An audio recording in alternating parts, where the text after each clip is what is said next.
Olá pessoal que segue a gente aqui no canal da Oficina Amiga Olá. da Mulher, sejam todos muito bem-vindos. A gente está nessa série aqui sobre inovação, sobre Rota 2030. Estou com o Carlos Rebusquini, ele é engenheiro automobilístico e ele tem mais de 25 anos, né, de experiência no mercado da indústria brasileira e também europeia. Né? O Rebusca tem a sua origem europeia. Bom, vamos lá, Rebusca. A gente estava falando sobre motopropulsores no finalzinho do primeiro vídeo. Se você não viu o primeiro vídeo, está perdendo, porque lá já tem as dicas do que você tem que se preparar para 2023, 2026, 2030. Então volta lá, vai assistir esse vídeo, para aqui, não continua esse vídeo, volta lá e depois você vê na sequência para você se inteirar do que está acontecendo, né? Isso mesmo. Que aí você vai ficar mais preparado. Sobre a questão dos motopropulsores, das emissões poluentes, da questão de eficiência, o que tem aí para acontecer para a gente, que já está acontecendo hoje no Brasil? Então, Babi, por isso que é importante vocês verem o vídeo passado, porque eu vou fazer um pequeno comentário, mas vocês vão entender só se vocês viram o vídeo, então por favor não percam. Vou renovar o convite. Além da eficiência, que a gente viu que são os valores muito expressivos em um curto espaço de tempo, ou seja, eles vão fazer uma foto da média da eficiência energética, que é consumo de combustível, como a gente já falou, da frota inteira de uma determinada fabricante, em 2017 e em 2023. Eles vão fazer o primeiro comparativo em 2026 e 2030. E são bem restritivas, eles querem fazer uma redução muito drástica nisso. Uma coisa que eu tinha esquecido de falar no outro vídeo é que isso é obrigatório, tá? Não é opcional. Quem quiser comercializar carro no Brasil vai ter que passar por isso. Tá? Você chegou a comentar, sim. Cheguei a comentar. Okay. Mas que é proporcional e isso. Que é regra, é lei. É regra, é lei. Tem um fato a mais que vai causar mais estresse no desenvolvimento do motopropulsor, que é o motor e o câmbio, que lembra que quem faz a eficiência energética não é só o motor, tá? É o motor e o câmbio que levam a potência final até as rodas. Depois tem o desgraçado do motorista, que a gente trata ele em um outro capítulo que vai ser interessante também. Mas tem uma coisa, um agravante muito severo. Em 2022 vai entrar um novo PROCONVE 8, que são as novas leis de emissões de poluentes. E ela vai seguir as mesmas regras a nível de emissões. Então a gente está falando de quantidade de poluentes por quilômetro rodado e o próprio ciclo, que esse é a primeira coisa que eu vou falar disso. Do ciclo europeu, do Euro 6, que é o mais severo que existe, tirando a Califórnia. A Califórnia hoje, para você poder comercializar carro, tem que ser elétrico. É emissão zero. É por isso que a Tesla está na Califórnia. Tá, né? Dominou. Depois ela pode até fazer um Então não pode ter mais Ferrari na Califórnia? Se não for elétrica, não. Não! Não, você pode, mas sabe o que vocês fazem? Você compra os créditos da Tesla. É mesmo? Yes. Puxa, esse você achou então? Eu vou fazer um capítulo só sobre isso. Como é que a Tesla se financiou no início das suas operações? Com dinheiro das outras montadoras. Senão não podia comercializar carro na Califórnia. Sorry. Bom, mas isso é uma história bem bacana também, que a gente trata no outro episódio. Isso. Por que eu estou falando agora de novo sobre o estresse do projetista, dos motopropulsores? Não estão só ligados à eficiência em si, que fazem parte das diretivas do PROCONVE, da Rota 2030. Mas o PROCONVE, ele vai apertar demais as emissões. Vou dar um outro exemplo para vocês. Vocês devem ter seguido na mídia dos últimos anos o escândalo do diesel que aconteceu na Europa. Uma montadora que obviamente a gente não vai citar o nome, porque tem várias montadoras, não é a única que aconteceu, mas assim, né?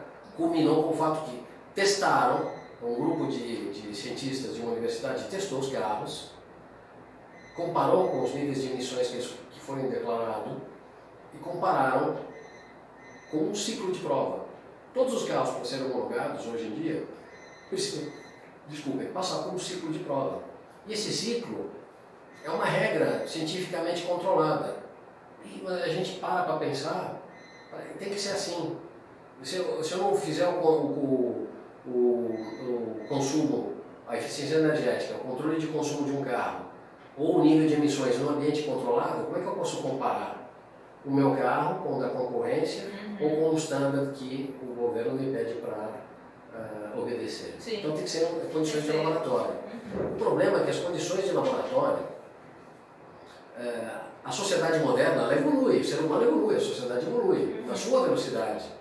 E essas legislações, elas não evoluem com o mesmo passo do que acontece, sobretudo nos centros urbanos, que estão se tornando cada vez mais caóticos, mais cheios de automóveis, cheios de gente. Então esses ciclos não atendem mais à real necessidade do que esses centros urbanos, ou em geral o meio ambiente está necessitando. Eu busco só fazendo um adendo assim, hoje aqui em Belo Horizonte a frota de Uber são 3 vezes mais que a frota de táxi. Então, Nossa. assim, hoje a frota circulante em Belo Horizonte está maior. Em vez de ser o contrário, que era o que o projeto Uber se dispôs a fazer, é tirar um carro de circulação. Pois é, pode até ter tirado, mas colocou mais. Tem mais carros circulando. Mais carros. Só que em proporção reduziu em até 15% o transporte público. Então está tendo menos aderência no transporte coletivo, reduziu, em detrimento desse outro transporte público, né, dos carros compartilhados, do Uber e tudo mais. Mas a situação tem carro rodando. Tem muito carro rodando. Tem muito carro rodando. E a gente sabe muito bem que carro rodando no ambiente urbano acelera, tudo muito brusco, tudo muito rápido. Que não a gente conhece muito quem gosta de carro e conhece ainda mais os aspectos de eficiência energética, de como se conduz um carro para ter a melhor eficiência energética, a gente sabe que é exatamente o contrário do ideal. Né?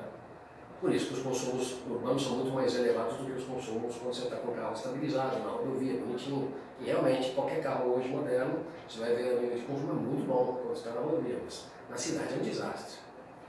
Então, esse ciclo de homologação, que atende às exigências, seja de emissões e também de eficiência energética. Para você controlar a eficiência energética, você também tem um ciclo de controle que é aprovado e definido pelo governo. Vão mudar drasticamente. Então não vão ser mais só condições de laboratório. A partir desse episódio que ocorreu, do escândalo do diesel, eles observaram que os níveis de alguns poluentes eram 40 vezes superiores aos mesmos índices desses poluentes quando utilizados no ciclo de laboratório aprovado. Estava aprovado no ciclo de laboratório. Mas no dia a dia estava completamente 40 vezes mais, não é? 2, 3, 40 vezes mais. Então, falando, não, peraí. Esses ciclos de homologação não estão mais atendendo os anseios modernos e as necessidades modernas da sociedade. Então, eles vão mexer nesse ciclo. Mexer nesse ciclo significa que eles vão incluir um ciclo real de uso do veículo na rua. Mas isso vai ser legislativo. Certificado pelo Inmetro? Sim. O Metro vai em cada fabricante certificar a pista, validar a pista, homologar a pista? Como que vai ser isso? Isso ainda não... por isso que vai ser só em 2022. Porque mesmo na Europa, que já foi a primeira a ser incentivada a fazer esse ciclo novo, ela também não sabe como isso vai acontecer. Esse fenômeno vai ser meio que mundial. O Brasil vai pegar carona nisso. Não vai demorar muito tempo para o Brasil usar exatamente os mesmos estándares. É claro que ele vai ser aplicado para a nossa realidade. Mas o fato de misturar um ciclo de laboratório diferente do que existe hoje com um ciclo real vai acontecer e vai ser em 2022. Isso significa que esses parâmetros que a gente falou de eficiência energética eles vão estar completamente distantes da nova realidade dos novos ciclos. Porque é tudo feito em laboratório. Hoje é tudo feito em laboratório. O padrão que você fez em laboratório. Você sabe quem roda o carro no laboratório para fazer ciclo de emissão? Um robô. A gente falou que o motorista humano não dá. Zero à esquerda. Tanto que as montadoras usam um robô para poder fazer isso. Então, para você ver, significa que como eles vão introduzir um ciclo urbano real, o ser humano vai acabar com a eficiência energética e de emissão de poluentes dessa galera toda. Então significa que os motores, o motopropulsor, vai ter que ser muito mais eficiente do que a gente está imaginando.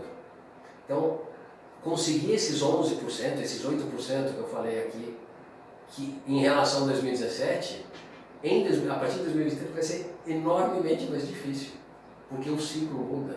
A regra de como você compara uma coisa com a outra vai mudar. Isso significa que a proliferação, que a gente tinha falado de câmbios automáticos, eu acho que vai ser mandatória. Porque você tem que tirar do ser humano algumas coisas que ele não é capaz de fazer bem. Você tem que deixar uma máquina fazer isso. E outra, com certeza, o nível de eletrificação, então vai começar com hibridização, para depois chegar à eletrificação, vai ser necessário acontecer. Porque fazer conviver os novos ciclos do PROCONVE, de emissão de poluentes, com as novas metas de eficiência energética,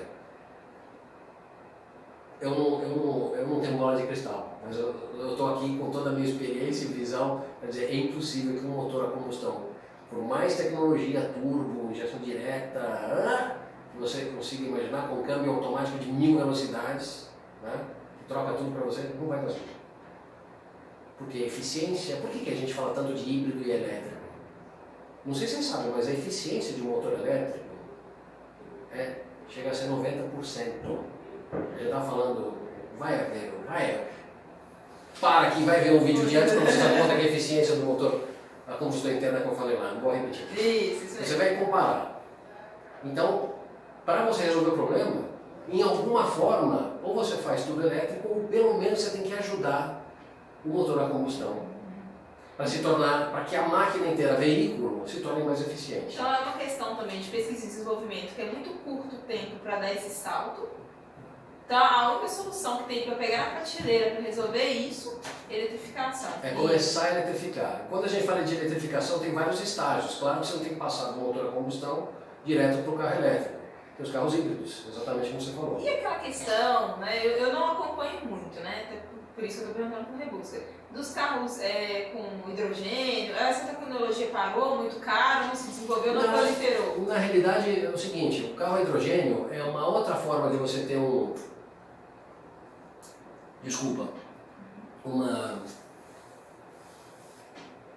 baixíssimo impacto de emissões de poluentes, é praticamente nulo, porque o carro a hidrogênio, quando você utiliza ele, tem dois tipos de uso do hidrogênio no veículo. Tem um tipo que foi desenvolvido até os anos 90 e 2000, que não existe mais, que era fazer a combustão como se fosse um motor, aliás, era um motor a combustão ciclo Otto, que funcionava com hidrogênio em vez de funcionar com outro combustível. A eficiência era ridiculamente baixa, porque o hidrogênio é muito leve, então você não conseguia armazenar a quantidade suficiente de hidrogênio para que fosse fiável o projeto, e foi abandonado. E esses carros de hidrogênio que você está falando mais modernos, na realidade eles usam o hidrogênio dentro de um equipamento chamado célula de combustível, que ele transforma o hidrogênio em contato com o oxigênio em eletricidade, faz o contrário da hidrólise. Então, na realidade, é um carro elétrico. Só que em vez de ele ter bateria, ele tem a célula de combustível que funciona no hidrogênio. Sacou? Mas a propulsão dele, o motor, o câmbio, que seja, é elétrico. É só fora, em vez de você ter bateria, você tem o hidrogênio. Entendi.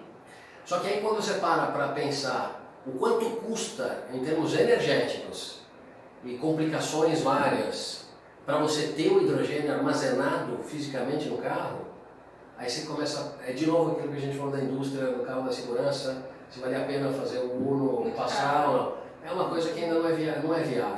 Nos dias de hoje ainda não é viável. Então eles acham que o carro a hidrogênio vai continuar existindo um mundo paralelo de pesquisa e desenvolvimento para ver se existem tecnologias que favoreçam isso. Né? A forma de extração. Porque o hidrogênio tem outro problema. Ele é absolutamente instável e doido para se combinar, para explodir. Então, um pequeno vazamento de hidrogênio pode criar problemas drásticos. O teu sistema tem um problema de segurança enorme envolvido no hidrogênio.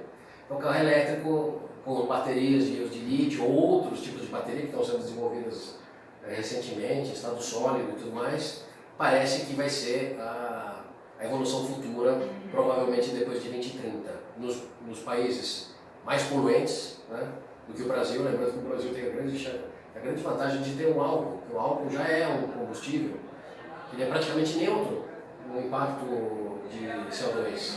Né? Você precisa de CO2 para fazer a planta, então aquilo de CO2 que você produz, volta para a planta. E o ciclo é rápido do álcool.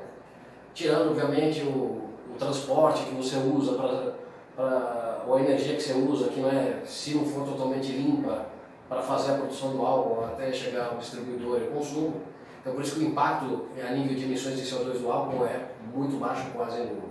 Por isso que como o Brasil tem essa vantagem, a gente vai insistir muito em motor a combustão interna, muito mais no álcool. Então, na realidade, a eficiência energética que está se querendo ter daqui para frente, no programa 2030, é aumentar muito a eficiência do álcool para chegar muito próximo hoje do que é o consumo de combustível do gasolina. Vai ter uma diferença entre os dois muito pequena, que hoje a gente sabe que é um pouco maior, né? Hoje uma média assim, de todo mundo é uns 30%, mas não é verdade. Cada carro, com cada motor, cada aplicação tem uma pequena variação desses 30%. Estão querendo fazer com que isso chegue até só 80% ou até 90%. Ou seja, só 10% de diferença, 10, 15% de diferença no máximo. Que seria ótimo. Então os motores turbo vão ajudar muito a isso acontecer. Então a gente vai atrasar em relação à eletrificação e em relação ao resto do mundo, por isso, porque nós temos a matriz boa a nível de emissões. E parece que o nosso álcool é de uma qualidade muito boa, né? Muito boa, então a gente consegue produzir muito álcool em poucos metros quadrados de plantação.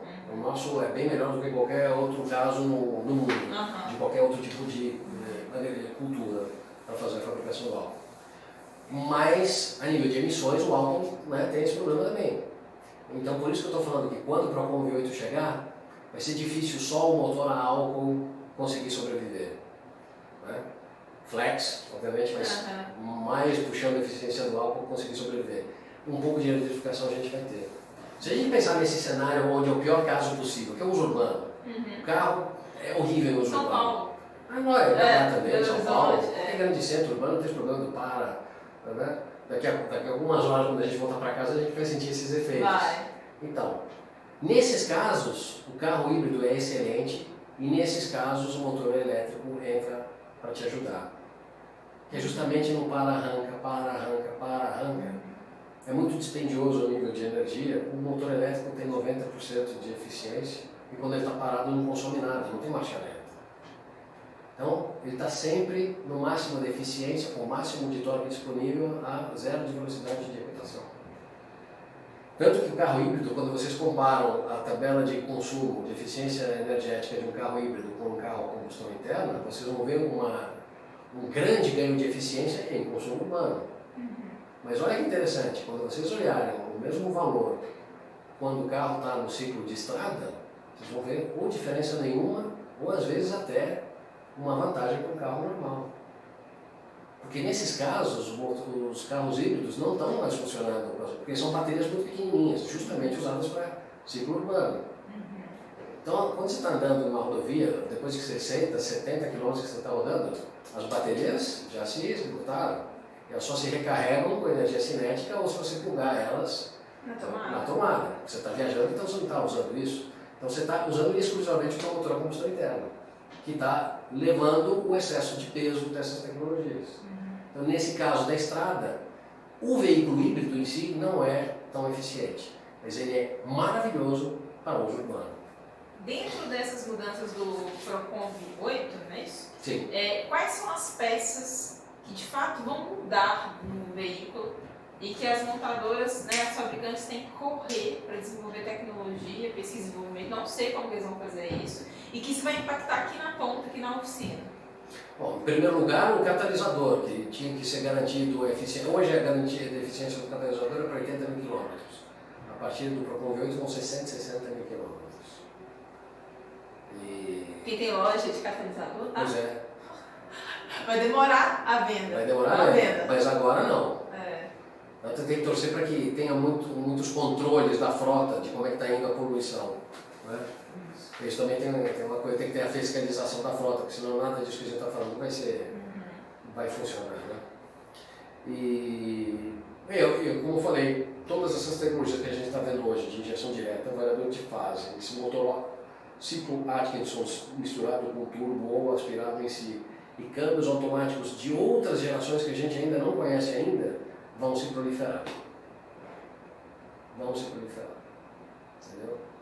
Então, o motopropulsor e depois o veículo híbrido, que é isso tudo que a gente acabou de falar da parte motopropulsora, acoplado a uma máquina elétrica.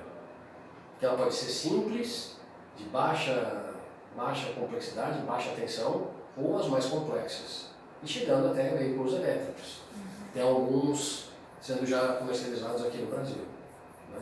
Que é um outro papo, a gente não tem infraestrutura para carga, é um outro assunto para outro vídeo. É um outro assunto para outro vídeo. Então, mas tudo isso que a gente está falando está chegando. 2022 o Procon V8 chega. Vai bagunçar tudo de novo. Então essas tecnologias que a gente está falando, que eu vou repetir de novo, hein? Já falei no vídeo passado, vou repetir.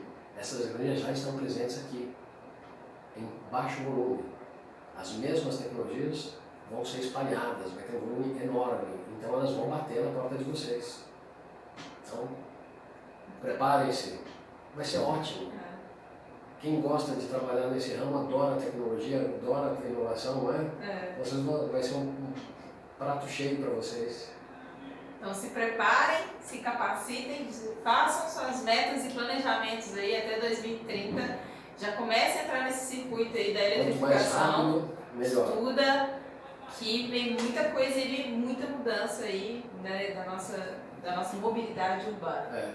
Desculpa, eu só queria lembrar um detalhe que você me perguntou. O que vai mudar na vida do dia a dia para mexer com carros, vamos dizer assim, com um nível de eletrificação maior ou até elétricos puro? As pessoas vão ter que passar a ter certificados que hoje são certificados exclusivos de quem mexe em grandes equipamentos pesados de indústria, tipo a NR12. Tem alta tensão envolvida. Então, até para você mexer num carro híbrido, que talvez tenha um carro híbrido com alta tensão, a capacitação do profissional tem que ser totalmente diferente. A NR12 de segurança, né? Exato. O que acontece? Muito Exatamente. bom você estar falando sobre isso. Eu tive no Congresso do Mecânico em 2019, esse ano aí, e encontrei com numa das nossas oficinas, Amiga da Mulher do Sul, de Brusque, e a gente estava conversando sobre eletrificação, porque tem algumas pessoas que estão nos capacitando. E a gente vai deixar um recado aqui para vocês, reparadores, porque tem muita gente fazendo curso de eletrificação e pensando zero em segurança. Sem equipamento de proteção, sem desconectar a bateria lá do sistema híbrido. Então, assim, sabe o que vai acontecer? Deus me livre e guarde, né? Que não aconteça isso, né? Muito acidente em oficina. Pois é. Então, a primeira coisa que você tem que se capacitar é segurança, proteção. E outra, a norma NR12 não é uma coisa de bicho de sete cabeças, ela existe na legislação brasileira desde sempre. Ela está sendo modernizada cada ano que passa, pela própria transformação da indústria em si, mas não é difícil você ser certificado nessa legislação NR12 e nem é um bicho de sete cabeças. Mas é extremamente importante você saber como funciona para proteger a si mesmo, aos seus colegas e ao patrimônio. Você pode criar um curto, além de machucar, até de ter acidentes até fatais, né, envolvendo não só você, está mexendo outras pessoas que estão em volta, mas assim, é absolutamente crítico.